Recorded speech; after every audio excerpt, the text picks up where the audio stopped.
All right, what's up, guys? So today we're going to be going over this new character that I've really been enjoying. This is my Cast On Crit Scion. We're about level 92. Leveling has been pretty smooth. It's a really fun build, and this thing farms, guys. It's very enjoyable. I actually just got this. I was doing some test runs in Primordial just to kind of get that ready, and it was one of the first packs that I killed, so feels bad that I didn't get that on video, but that's okay. So we'll just do a quick overview so you guys can kind of see what I'm using. We're using Cospreys, Ferules, Life Shield, Life Crit, Accuracy, some Resistances. I'll just kind of mouse over these real quick for those of you who don't want the super in-depth. You just kind of want to see what we're using. And after we do this, we'll finish running this Primordial Pools, and I'll go more in-depth with everything. So feel free, if you want to just kind of see what the build is real quick, see how it plays, you can just pause the video as I kind of mouse over all this stuff and go from there.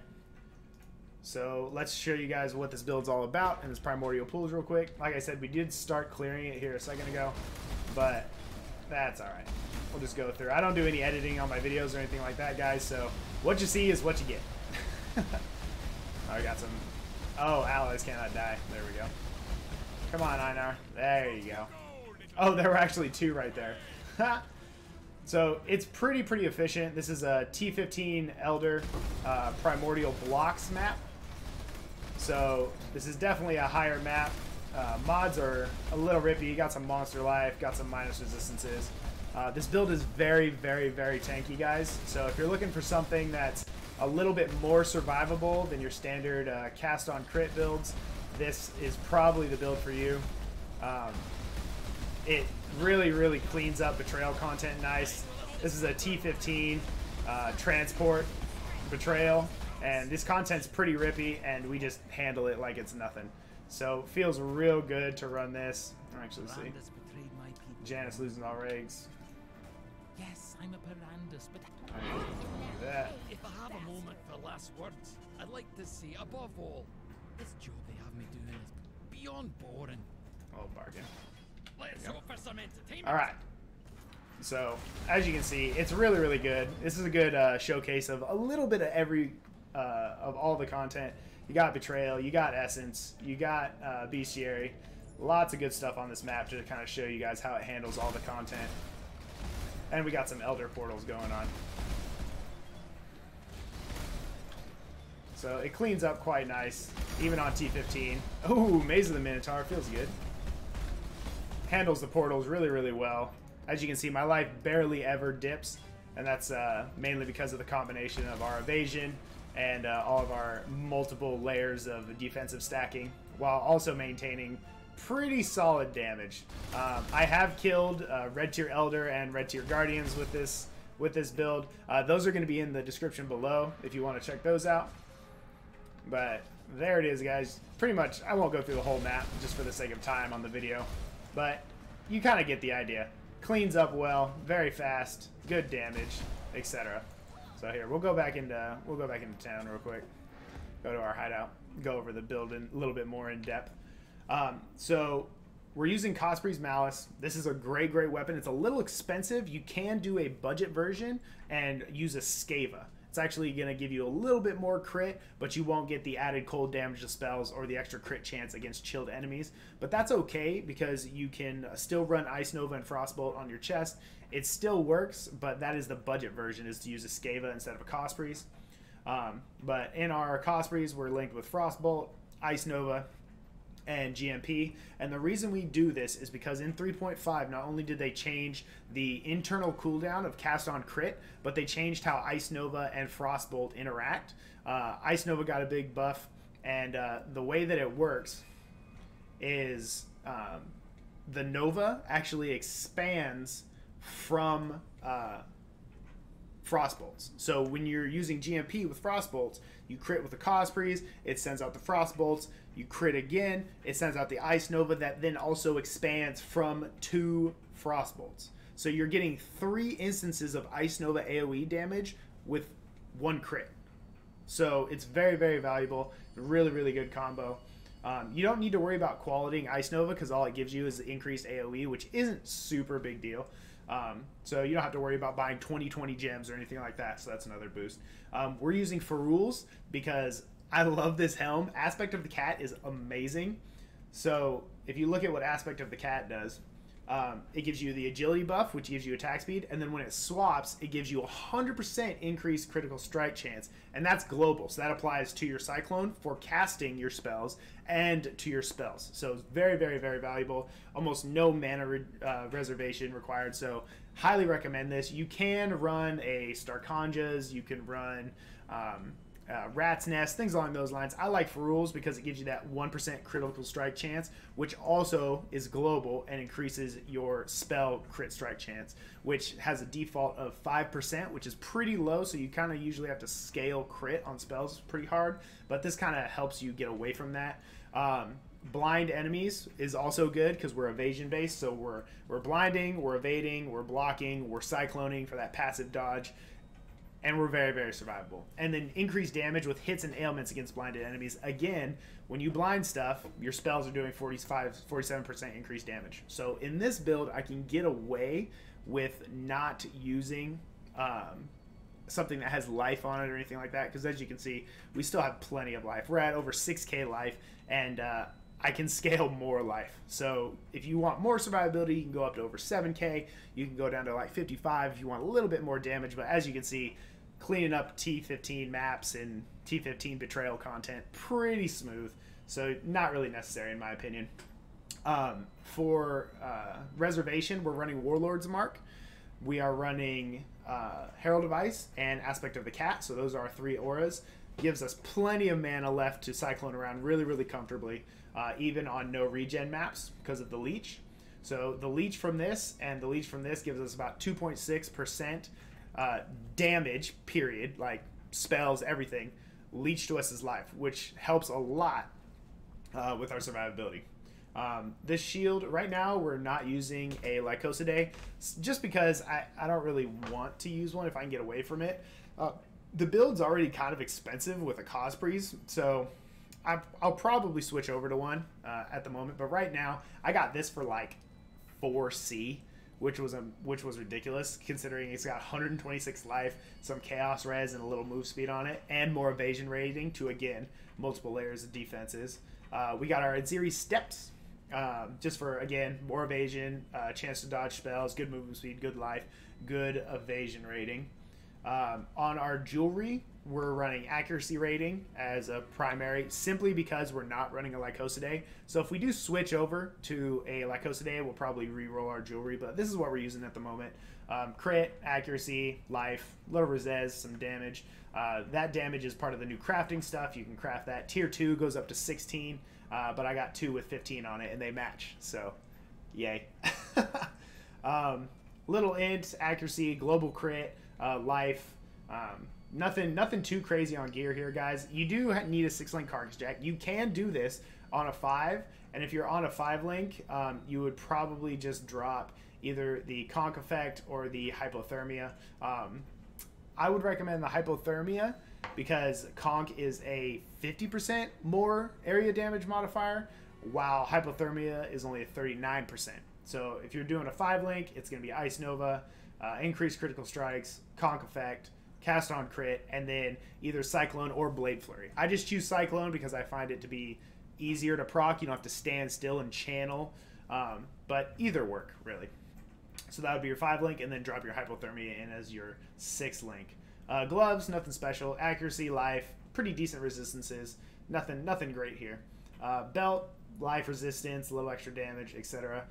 Bleed Flask, Freeze Flask, move speed, crit with extra charge recovery, and then a Surgeon's Quartz Flask. This again just gives us more evasion. So that's the gear right there, guys.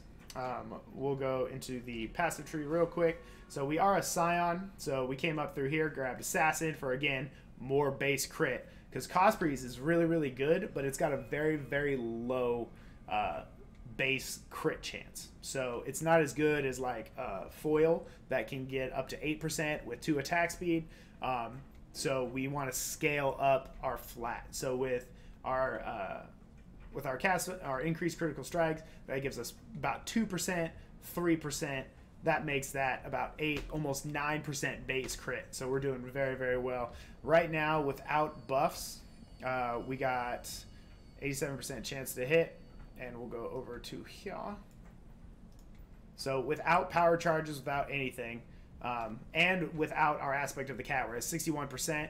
Aspect of the cat pops up. You'll see that change, just jumped up to 71%. And then when we have 4 of our charges, we go up to almost 95%. So we're almost always at above 90% crit chance, mainly because we took Assassin, and that 10% chance to gain a power charge on critical strike is more than enough to scale up our power charges against bosses, against everything. So we'll always have max charges up. Then for survivability, we came down here, got Slayer. This is very, very nice, especially on endgame content, guys. The Culling Strike is great. You're going to be always leeching. Leech effects are not removed at life, so it gives you that little bit of overleech. Increased area of effect, which again helps with our Ice Nova. And then can't take a physical reflect, doesn't really do anything. But this is a very, very good survivable node. You can come up over here and get Inquisitor if you want, or you can come up and snag Elementalist. So you can do LE Reflect maps. I just avoid LE Reflect. You don't really need this, but these are interchangeable. If you want a little bit more damage, some extra stuff for some golems, and no LE Reflect. So either of those are interchangeable. And then we took Path of the Shadow as our start area. So to start off, we came down here, grabbed these. Jewels, you want to prioritize crit chance, cold damage, and life. This one is just one that I don't have that on. Come down here, grab the resistances, Scion life wheel, attack speed, cold damage, cold damage, cold damage. Came down here, this is a really good crit wheel.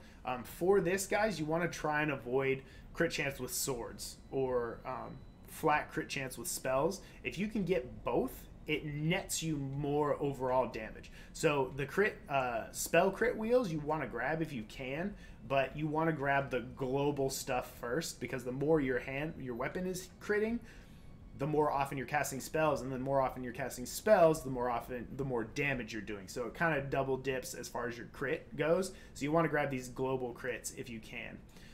We came up over here, elemental damage, came down through the crit. You can grab these if you have the extra levels. Came down here, more accuracy rating and crit chance. If I swap to a Lycosidé, we'll just come down here, 1, 2, and we'll respect these points down here. Nothing too crazy. But we came down, power charge, another jewel sockets. There's lots and lots of jewel sockets in this build, guys. So again, you want cold damage, global crit chance, and life. If you can get those 3 things on jewels, and they're not that expensive. They're only about 20 to 30 C a pop, depending on how they're selling at the moment. But I got most of these for about 15 each. So nothing too crazy. You don't need ridiculous jewels. Or I saw a guide of somebody doing a build similar to this, and they had like 10x jewels in here and stuff. That's just not feasible for most people who play the game. So I kind of try and make my stuff a little bit more budget. Came down here, grabbed aggro and phase aggro. This is really, really helpful for our survivability because we are stacking evasion. There's evasion on a lot of our uniques inherently, so this helps us out a lot. So right now, we got 33% chance to evade, and then we also have 40 dodge, 44 spell dodge, and then we have a little bit of block just from this, but that gets cut by our acrobatics, which is fine. So that's that. Again, down here, global crit, crit multi, very, very useful. Grabbed another jewel socket, and then some more life down here. I would avoid these. These can give you more base crit, but with your power charge generation, you really, really don't need them. And we came up over here, grab this life. You can, if you want more spell crit, jump up over here and grab these. But right now, without buffs or anything crazy, we're looking at pretty solid crit chance on our spells. And again, this is without power charges, guys. So we're pretty much maxed out on crit. Yeah, 86% without power charges. Yeah. So you kind of get the idea. We don't really need this, so I opted to spec out of that. Came up over here, again, global crit multi, very, very good. Snowforged is also a great node. Gives you the cold damage and global crit again. Came over here, area damage wheel. Grab these spell damage wheels just for the travel. Came over here for spell crit, spell damage, a little bit of life, another power charge. This is a good little bit extra, right? Because at this point, you're in the 90s. A little extra spell damage is pretty useful. Another jewel socket, some more life. So, but that is our tree right there, guys. It's a very, very solid build, very survivable. If you want, you can even not go this way and spend 1, 2, 3, 4, 5 points and use your start area nodes. So you can pull this back, and you can actually go to the Templar start area, and you can grab all these nodes. This is a very, very good start tree. So it's pretty malleable. This is just what I've gone with, and it's gotten me all the way through T14 Red Tier Elder, killed all the Guardians with it. I got all those completed right here. I just haven't done a Shaper yet. I'll probably be doing that and then putting the video down below in the description. But that's the build right there, guys. It farms real well.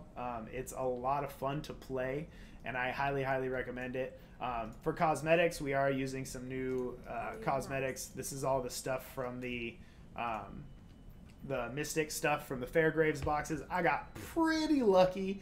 I only bought probably about 12 boxes, so I spent maybe 35 bucks, and I got the full set. So it feels pretty good. Mystic body armor, Mystic wings, Mystic weapon effect, gloves, Mystic character effect, badge of skull, shield, Mystic portal, and this is what we're running. Celestial Herald, Black Hole Frostbolt, and Dark Cyclone. So that's pretty much it, guys. For Pantheons, we're doing Soul of the Brine King, just to keep us from getting stunned or perma-frozen, right? So I need to go and do the Pirate Lord, so I can't be frozen recently. And then we're also running Soul of Rizlatha, because life flasks are awesome, especially if you're doing higher-end content, you're doing bosses, and the fights are a little bit longer. It's nice to have that little bit extra life flask generation, so you know if you get stuck, you can kind of play it safe, get your flask back, and jump in and do more damage. So those are the two that I'm opting to use right there. And I think that's pretty much it, guys. Flasks, links, we went over all that. So, yeah.